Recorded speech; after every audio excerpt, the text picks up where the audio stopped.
Every single man out there listening to this, I want you to do one thing today, and I want you to do the same thing for the rest of your adult life. I want you to work very hard, and I want you to be proud of yourself. I was 21 years of age. This is not long ago, 21 years of age. Yesterday was my birthday. And me and Andrew, what did we eat on my birthday? KFC. Why did we eat KFC? Because when I was 21, me and Andrew used to have no food. I used to drive my broken Volkswagen Golf to the KFC restaurant in Dunstable, United Kingdom. And I used to sit in my car.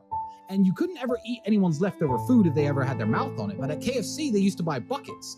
And I would sit and wait for people to sit outside, eat their meal, and leave the bucket on the table. And I used to go and take that bucket, 3 or 4 pieces of chicken. And I used to collect 20, 30, 40 pieces of chicken that were perfectly fine, left in the buckets. And I used to go home and I used to freeze that chicken. And me and Andrew would break it up, put it in our rice, and that was our meal. That's what sustained us for that hard year, that year we had when I was 21 and you were 22. That's how broke we were. I used to scavenge chicken from KFC because I thought, fuck it, I'm not dying, and I'm not losing my kickboxing fights because I don't have enough protein. What am I going to do to make it through the day? That's how broke I was. And that's a sad story if you never make it out.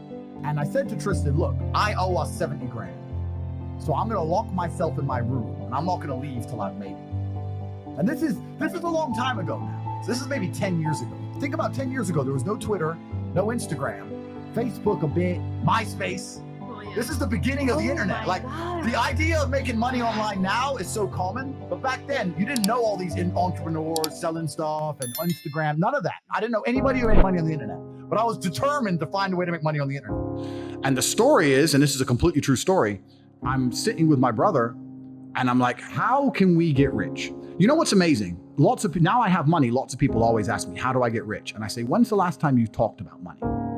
When's the last time you sat down with your friends and refused to talk about anything else but how to make money? How are you making money? How are you making money? How am I making money? How can we make money together? How's that guy making money? How's that coffee shop there making money? Is that coffee shop making money? I don't know. Do they sell cake? No. Why don't they sell cake? Everyone in here is a businessman. If they had a cute young waitress, a girl, instead of a guy, they'd probably sell more coffee. Like, no one analyzes anything. They just want to get rich. It is trained like everything else in life. It is trained. So if you find yourself not appreciating what you have until it's gone, then you must blink and cure your brain.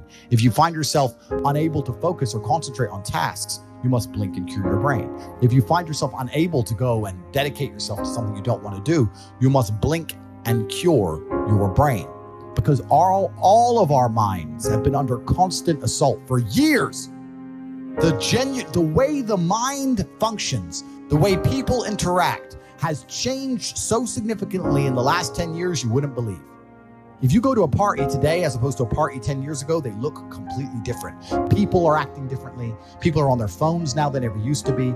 Even now, people will go to places only to get an Instagram picture, even if they don't enjoy the place. It's all about pretending they're having fun as opposed to actually having fun. The entire paradigm of society and how we interact has now changed.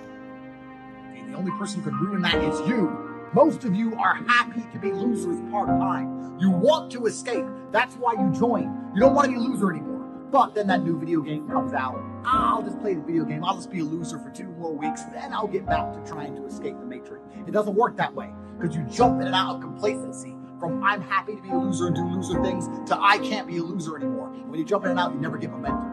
You cannot quit. You cannot give up. You need that momentum to break free. When a rocket flying out towards the moon to escape the atmosphere, it doesn't fucking pause halfway up the sky, does it? No, it keeps going. When I say depression isn't real, I'm saying that because I don't believe in things that can take away power from me. If I believed in depression, I would have been depressed in jail. But I can't be depressed if I don't believe in it. If you don't believe in ghosts, how can you be haunted?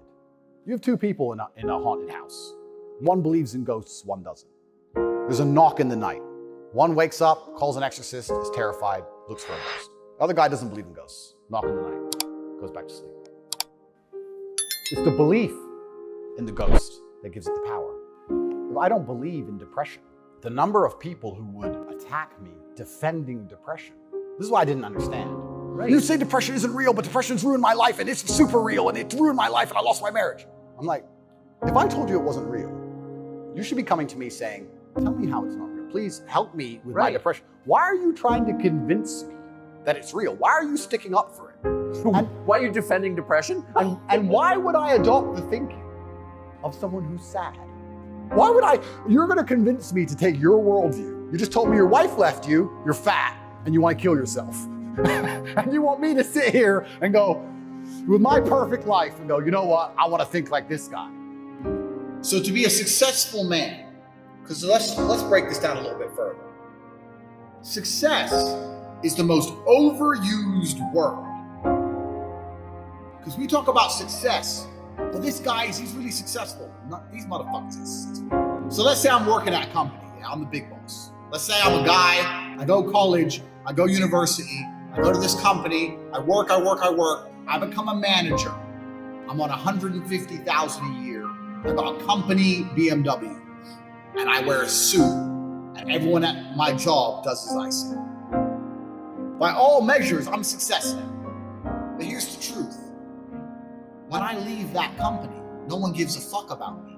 I'm a nobody outside of that one building where I'm a little bit important. Success for a man actually comes in many realms. It's actually nothing to do with being good at your job. So as a man, you have to wake up and think, okay, everything I want, other men want. I have to outcompete every other man to get in. So how am I going to do that? Am I going to do that by living in the moment, ignoring my phone, having a fun picnic? If I'm stressed or I'm frustrated, then I understand it's my time to perform. And I agree that society puts huge pressure on men, and it's time for men to perform. As a man, you either perform or you don't. There's no safety net like there is for females. Females can wake up and say, I don't feel like it. The men who say I can't feel like it cannot compete with the men who do not say that. And it is player versus player.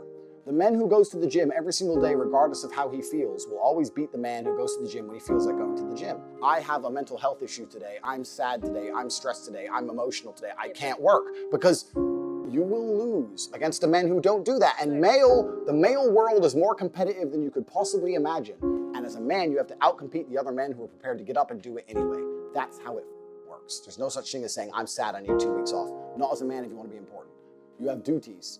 This is how it exists. This is how it's always been. It's difficult, right? Because there's a lot of personal circumstances involved, and it's different addictions, do different things, etc. I don't know. I can't imagine truly wanting to quit something and not being able to quit. Like, I could quit cigars today. Like, it wouldn't even plague my mind. Like, if I wanted to quit, I'd quit. I can't imagine a mind frame or a mindset where I want to do something and can't do it. Right. So it's almost difficult for me to answer that question, because if you have that kind of mind, if your mind is so fundamentally broken that you cannot do with your own mind what you want to do, right? You know, like that, then you're just fucked, right? Life is hierarchical. There's always going to be kings and there's always going to be peasants. If you have a mind that you can't control, then you're never going to be a king. You're going to be a peasant. That's your life. You have a peasant's life ahead of you, and that's your destiny. Enjoy.